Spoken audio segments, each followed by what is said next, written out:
Shalom, saudara-saudara semuanya. Kita bersyukur pada hari ini kita bisa berkumpul kembali di dalam pendalaman Alkitab pada hari ini.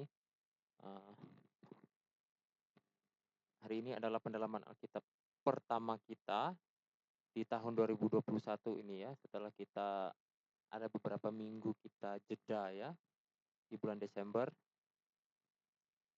Pada hari ini kita melanjutkan lagi pendalaman Alkitab kita, pendalaman, eee, pengetahuan kita mengenai firman Tuhan. Kita belajar kita belajar, eee untuk memperkaya iman kita, memperkaya pengetahuan kita tentang firman Tuhan gitu ya, mengenai, eee, hal-hal yang ada di dalam Alkitab gitu ya. Kita belajar firman Tuhan bukan hanya semata kita, eee, untuk kerohanian kita bisa bertumbuh, tapi juga kita bisa bertumbuh di dalam pengetahuan kita akan firman Tuhan, sesuatu yang kita tidak tahu, yang bisa kita tahu untuk lebih lagi memahami firman Tuhan. Dan bukan hanya memahaminya secara pengetahuan, tapi kita juga bisa tetap bertumbuh di dalam firman Tuhan ya. Pada saat ini, saya membahas sesuatu yang, agak berbeda gitu ya. Kemarin kita sudah membahas beberapa mengenai, nabi-nabi di dalam Perjanjian Lama, bahkan nabi-nabi yang tidak populer gitu ya. Dan pada saat ini kita membahas sesuatu yang lain, yang kita bisa belajar lagi dari firman Tuhan ini, dari bagian Alkitab ini. Eee, Topik yang akan kita bahas pada hari ini adalah ini ya,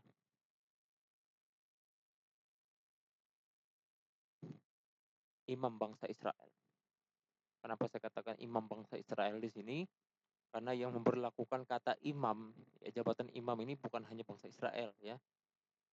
Bisa juga, mungkin sekte-sekte tertentu, mungkin agama-agama tertentu, mungkin juga, eee, hal-hal lain yang bisa juga menggunakan jabatan imam ini gitu ya. Tapi imam yang saya bahas pada saat ini adalah imam secara khusus adalah imam bangsa Israel di sini. Kita akan belajar karena di dalam perjanjian lama itu ada yang dikatakan, imam gitu ya, Imam Harun, imam dari bangsa Lewi gitu ya, dari orang Lewi. Dan kita akan, belajar dari bagian ini ya, kita memperkaya iman kita dari topik ini gitu ya. Kita akan mengetahui ya, belajar bersama mengenai imam bangsa Israel.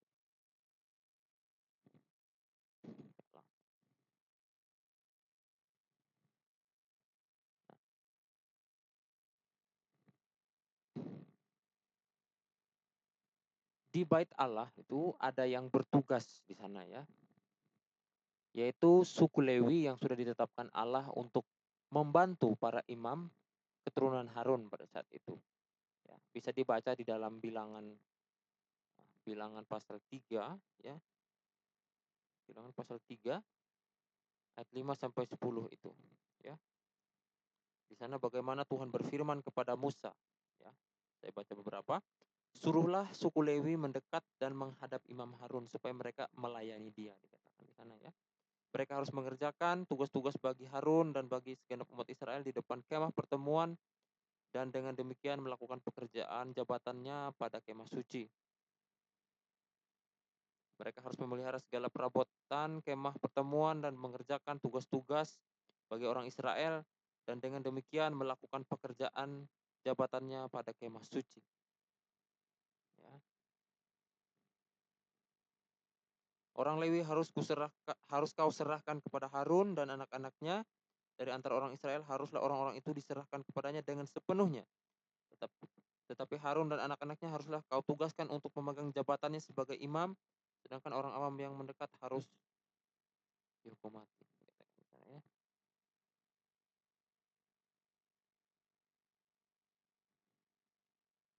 itu adalah awal mula penetapan suku Lewi, ya, suku Lewi sebagai orang yang ditugaskan Allah, gitu ya, orang ditugaskan Allah untuk membantu para imam, ya, para imam, ya, para imam keturunan Harun, ya, ya, para imam besar ini, ya, yang juga sebenarnya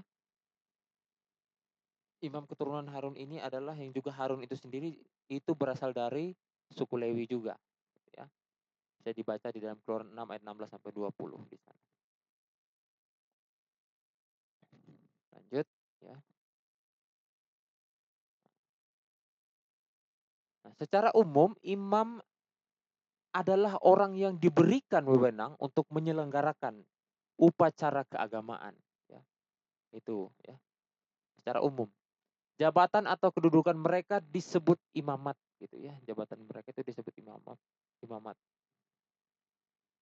Seorang wakil manusia dalam urusan-urusan mengenai Allah, gitu kan, ya.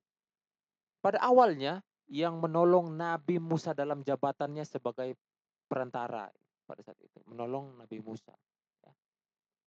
Itu bisa dibaca di dalam Keluaran, ya. Bisa kita buka, ya. Keluaran pasal 24 ayat yang kelima.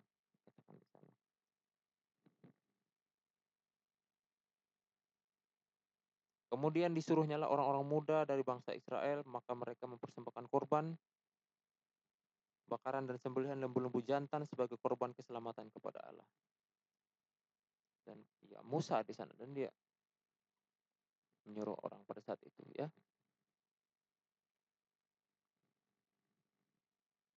Karena pada saat itu yang menjadi perantara adalah satu-satunya adalah uh,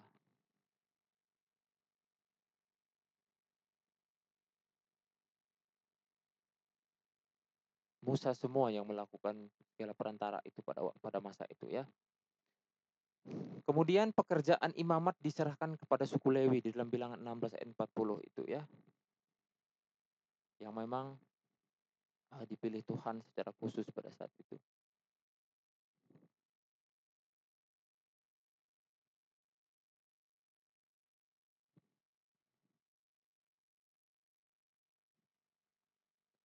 Kata imam itu berasal dari bahasa Ibrani yaitu kohen, ya.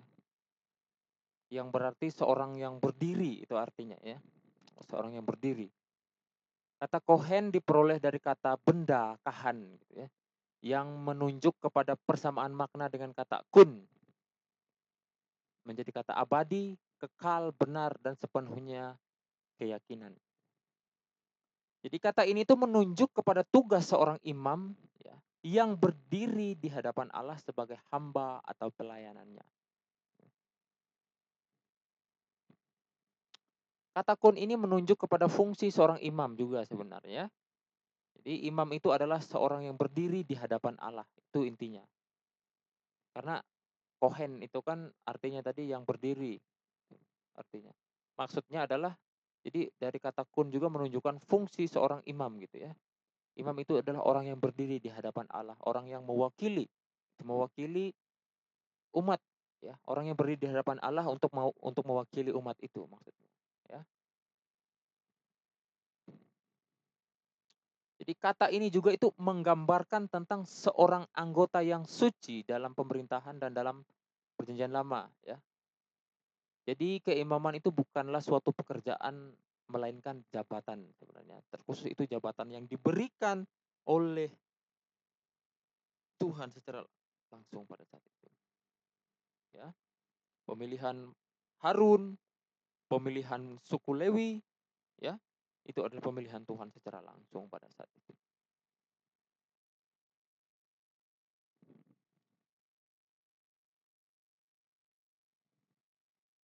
Nah, kita akan melihat, ya, tugas imam ini. Jadi para imam ini bertugas sebagai pemimpin ibadat, ya. Pemimpin ibadah. Tugas mereka itu mencakup, ya, mempersembahkan korban, ya, bisa dibaca dalam Imamat 9, ya. mengajarkan hukum Taurat, ya, itu bisa dibaca di dalam Ulangan pasal 33 ayat 10 dan juga Yeremia 18 ayat 18. Dan juga mengucapkan berkat, ini yang juga cukup penting, tugas mereka adalah mengucapkan berkat dalam Bilangan 6 ayat 22. Jadi imam itu mengucapkan berkat bagi bangsa Israel. Dan juga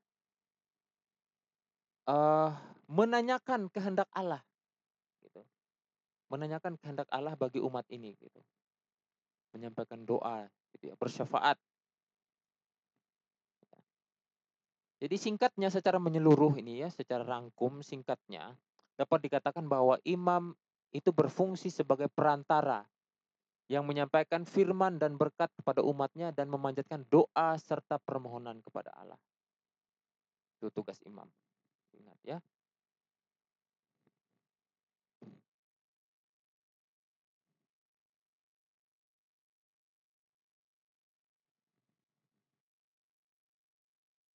Nah, secara khusus hanya imam yang diperbolehkan masuk ke ruang kudus untuk mempersembahkan korban dan menyalakan kandil.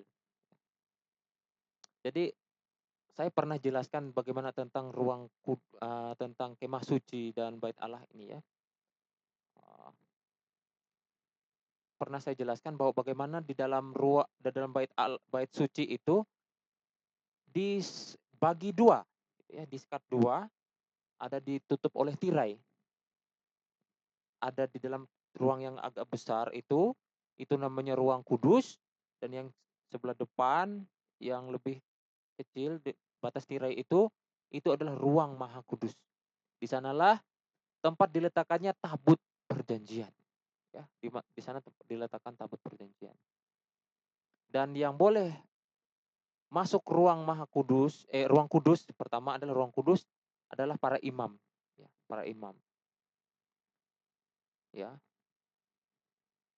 untuk mempersembahkan korban dan menyalakan kandil. Pokoknya tidak boleh orang awam masuk ke dalam ruang kudus itu, apalagi ke ruang maha kudus.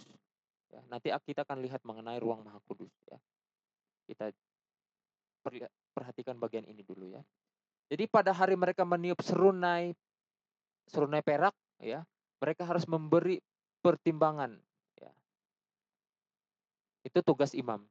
Jadi hari meniup serunai ini adalah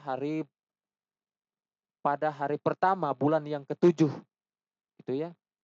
Jadi mereka itu akan berkumpul, orang Israel akan berkumpul di bait Allah atau di kemah suci pada saat itu untuk mereka mendengarkan apa yang disampaikan oleh para imam, ya, tentang perayaan bagaimana eh, apa yang Tuhan kehendaki di dalam hidup mereka selanjutnya, dalam kehidupan umat itu gitu ya. Nah, jadi para imam ini harus memberi pertimbangan pada saat itu, pada hari meniup serunai itu, pada hari pertama bulan ketujuh itu, ya. Apakah dapat dianggap bersih seorang yang tadinya dianggap najis. Jadi ada orang yang sudah najis gitu, dia boleh dianggap tahir itu setelah pada hari itu, dan kalau dia sudah dianggap tahir, maka imam katakan dia tahir pada saat itu. Dan juga apa uh, dan dalam perkara-perkara mereka meminta keputusan Allah pada saat itu. Dan mereka kalau ada problem-problem di dalam bangsa Israel pada saat itu uh, mereka meminta keputusan Allah pada saat itu melalui para imam ini gitu ya. Oleh karena para imam ini ahli di dalam hukum Allah pada saat itu. Orang yang mungkin bisa dikatakan bahwa kaum imam adalah orang-orang perkumpulan orang-orang, mungkin bisa juga dikatakan adalah instansi atau organisasi keagamaan yang pertama untuk mengurus masalah kerohanian, gitu ya. Jadi seperti itu. Nah, kemudian imam ini diwajibkan menyalakan api di dalam dan menjaga agar api tetap menyala di atas mezbah ketika membakar korban. Ya. Jadi ketika mau mempersembahkan korban, tidak boleh orang awam atau orang lain yang menyalakan api, ya, atau yang memadamkan api dan sebagainya, itu yang bertugas di bagian ini, yang menyalakan api, mengatur api, itu adalah tugas para imam, gitu ya, tugas para imam. Dan yang menjaga mezbah, ya, ketika korban dibakar, gitu. Ketika membawa persembahan, ya, persembahan korban menyembelih hewan, imam itu menampung darah. Jadi imam itu bertugas seperti itu. Dia lalu mereka yang layak boleh melakukan itu adalah para imam. Imam menampung darahnya di dalam wadah uh, dan memercik sebagian ke sekeliling mezbah dan menempatkan selebihnya di bawah mezbah, gitu ya. Bisa dibaca di dalam Imamat pasal 1 ayat 5 di sana, ya.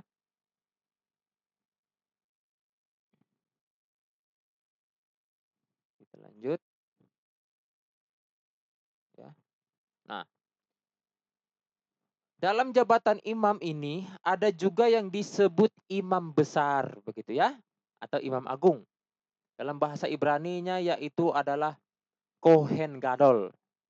Kohen itu artinya imam seperti yang kita pelajari, yang saya tunjukkan tadi.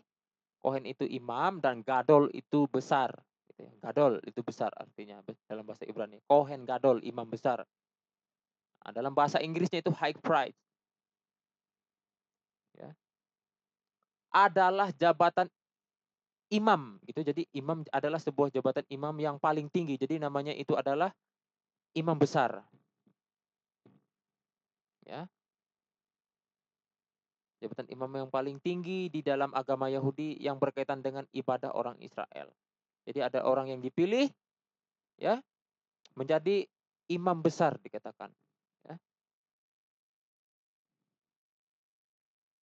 Nah, para imam semuanya dikepalai oleh imam besar gitu ya. Nah ini, sorry ya. Tugas utama dari imam besar adalah ketika imam besar bertugas, ya, ini tugas utamanya adalah ketika imam besar bertugas untuk mempersembahkan kurban tahunan, ya, di bait suci yang terletak di Yerusalem pada saat itu, ya. Hari raya ini sering disebut juga oleh mereka itu adalah Yom Kippur, gitu ya, Yom Kippur, atau hari raya pendamaian atau hari raya penebusan disebutkan juga. Jadi di dalam ritual tahunan tersebut ada lembu yang menjadi korban sembelihan, ya. Ada korban di sana. Nah, jadi di dalam bisa dikatakan ini adalah hari raya yang penting karena ini adalah hari raya penebusan dosa bagi mereka, ya.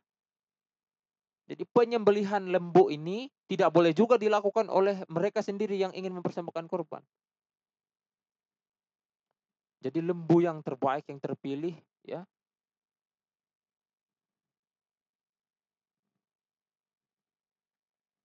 Penyembelihan ini dilakukan oleh imam besar dan para imam dari suku Lewi, gitu ya.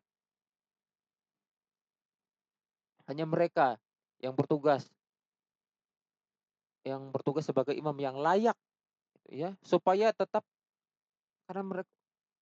karena persembahan kepada Allah ini tidak boleh dilakukan oleh orang yang belum diurapi. Memang orang-orang ini kenapa sebenarnya? Kenapa harus para imam? Karena persembahan ini jangan sampai cacat, najis gitu. Betul-betul dikelola oleh mereka yang terpilih oleh Allah, yang sudah disucikan, diurapi, gitu. Yang hidup memang dipersiapkan dalam kehidupan yang kudus, gitu. Makanya harus imam besar dan para imam dari suku Lewi, ya, yang menyembelihnya. Ketika sudah disembelih, darah lembu itu ditampung, gitu ya, ditampung di dalam wadah, gitu, ditampung di dalam wadah. Kemudian imam besar ini masuk ke dalam ruang maha kudus atau maha suci, ya. Kan tadi saya sudah bilang ya, ruang bait Allah ini, bait suci ini di Miskat 2 gitu menggunakan tirai, dan yang satu ini ruang suci, yang satu ruang maha suci, ya. Nah, yang boleh masuk ke ruang maha suci adalah imam besar. Ini, bukan imam yang biasa, imam besar. Lalu yang boleh masuk ke sana adalah imam besar, itu pun hanya 1 tahun 1 kali. Gitu ya. Di dalam hari raya ini. Pada hari raya ini, dia membawa darah lembu yang sudah disembelih tadi dengan pakaian lengkap, dengan yang sudah dipersiapkan, ya dia dengan pakaian kebesaran imam besar, ya. Nanti kita akan lihat pakaian imam besar ini seperti apa. Dulu juga saya pernah jelaskan, ya, bagaimana effort, ya, yang dia pakai itu. Lalu apa yang dia lakukan di dalam ruang maha suci itu? Dia memercikkan, imam besar ini memercikkan darah itu ke atas penutup tabut perjanjian. Ya, itu dilakukan 1 tahun 1 kali untuk pendamaian, korban pendamaian bangsa Israel pada saat itu kepada Allah, dan juga penembusan pada saat itu. Nah, para imam semuanya itu dikepalai oleh imam besar. Jabatan imam besar ini turun temurun gitu ya, dari sumber yang saya dapatkan itu jabatan imam besar ini turun temurun, pindah dari bapak kepada anak yang sulung. Misalnya Harun diganti oleh anaknya, yakni Eliezer, itu anak pertamanya. Kemudian oleh anak Eliezer, Pinehas, ya, yang mendapat janji di Sitim, baca dalam Bilangan pasal 25, bahwa keturunannya selalu diserahkan jabatan imam besar. Nah, jabatan istimewa yang dipercayakan kepadanya ini, maka bagi imam besar ditentukan syarat-syarat istimewa. Ditentukan syarat-syarat istimewa. Baca di dalam Imamat 21 ayat 10 sampai 15 itu. Ia tidak boleh kena mayat, bayangkan ya. Tidak boleh kena mayat, sekalipun itu jenazah orang tuanya sendiri. Ia tidak boleh berkabung, ya. Berkabung ini maksudnya kalau ada keluarganya meninggal, dia tidak boleh ikut masuk. Biasanya bangsa Israel itu berkabung atau bersedih gitu ya. Dan hanya boleh kawin dengan anak perawan. Betul-betul diperhatikan kehidupannya. Karena ini jabatan yang luar biasa yang betul dipersiapkan pada saat itu. Dan dia juga tidak boleh meninggalkan daerah bait suci, ya. Itu tidak boleh. Dia betul-betul hidup di sana.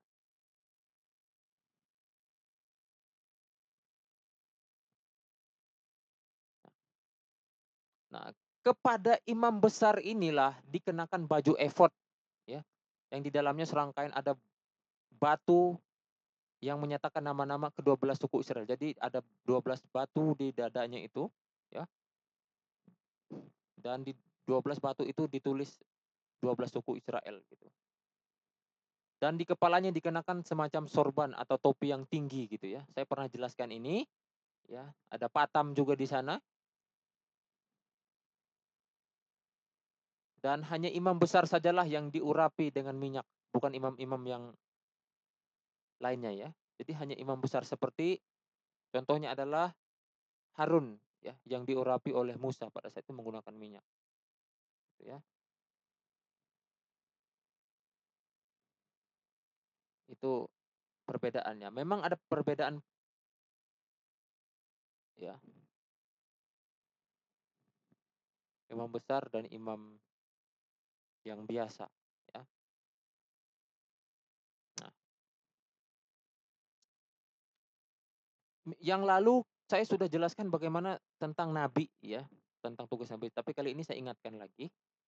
Ada perbedaan nabi dengan imam di sini ya, perbedaan nabi dengan imam ya. Kalau nabi itu begini ya, Allah, lalu kepada umat Israel. Jadi nabi ini menyampaikan apa yang Allah ingin sampaikan kepada bangsa Israel. Ya, kalau Allah ingin menyampaikan sesuatu kepada bangsa Israel, yaitu disampaikan melalui siapa? Melalui nabi. Ya, bisa pertemuan langsung Allah dengan nabi, bisa itu semacam nubuatan, ya, penglihatan, seperti itu ya. Dan kalau imam itu begini, dari umat Israel kepada Allah. Nah, jika bangsa Israel ada harapan, ada doa, ada permohonan, minta tuntunan, maka mereka biasanya disampaikan melalui doa syafaat oleh para imam, melalui doa-doa para imam, ya. Dan juga ketika mereka ingin mempersembahkan korban kepada Allah, yaitu melalui imam, ya. Ketika mereka ingin beribadah kepada Tuhan, yaitu para imam yang memimpin mereka, yaitu untuk menyampaikan komunikasi umat Israel kepada Allah. Sedangkan nabi adalah komunikasi Allah kepada umatnya, gitu ya. Jadi seperti tanda panah itu, nabi itu menyampaikan kata-kata Allah, sedangkan imam adalah menyampaikan kata-kata manusia kepada Allah, gitu ya. Jadi seperti itu. Nah, ini kita sudah pelajari secara sederhana bagian daripada uh, imam ini ya. Dulu saya pernah jelaskan tentang imam juga, tapi bukan imam secara khusus, tapi itu lebih kepada pakaian imam gitu ya. Saya jelaskan tentang effort, tentang patam dan sebagainya pada saat itu, ya. Dan supaya kita bisa belajar bersama secara sederhana memahami bagian ini ya. Oke? Dan para imam ini, jabatan imam ini terkhusus adalah imam besar sebenarnya. Ini adalah gambaran sebenarnya adalah gambaran daripada imam agung, imam yang sesungguhnya, ya, imam yang sesungguhnya. Karena hanya persembahan oleh imam saja, persembahan umat itu bisa diterima di hadapan Allah.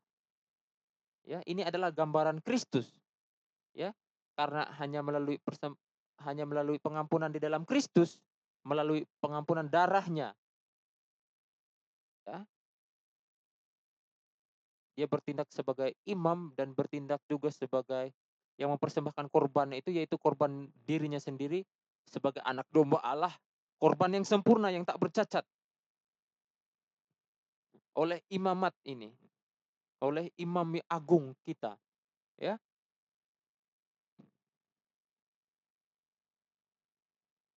Sehingga dari sana, ya, dari pengorbanan Kristus ini kita tidak perlu lagi yang namanya mempersembahkan korban lagi. Korban lembu tidak perlu lagi. Karena apa? Karena korban darah Kristus itu sempurna. Satu kali untuk selama-lamanya, satu kali untuk segala umat yang percaya. Cukup untuk semua orang yang percaya. Darah yang sempurna sudah menebus kita. Jadi tidak perlu lagi namanya lembu, kambing, domba itu tidak perlu lagi, karena anak domba yang sesungguhnya, korban yang sesungguhnya ini sudah dipersembahkan oleh Imam Agung kita, yaitu Yesus Kristus sendiri, mengorbankan dirinya, menebus kita. Jadi tidak ada lagi persembahan namanya penebusan, persembahan pendamaian. Kita sudah didamaikan kepada Allah oleh Yesus Kristus. Luar biasa. Ini yang menjadi uh, tugas Kristus sebagai imam. Gitu.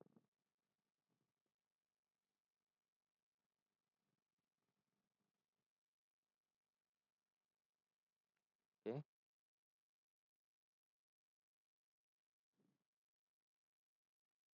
Saya pikir cukup ya pada hari ini. Kita bisa belajar secara singkat ya, sederhana, namun kita bisa tetap memahami dengan baik ya. Minggu depan kita akan berjumpa lagi dalam pendalaman Alkitab kita ya, di channel YouTube IMC Pengharapan Malang. Saya harap jemaat Tuhan bisa belajar dengan baik, bisa kita sedikit-sedikit menimba pengetahuan kita akan firman Tuhan dan kita bisa bertumbuh dari pembelajaran ini. Sebelum kita menutupnya, saya ajak kita semua untuk berdoa. Mari kita berdoa. Tuhan, kami sangat bersyukur untuk pelajaran pada hari ini. Kami bisa belajar mengenai imam yang pernah Engkau pakai.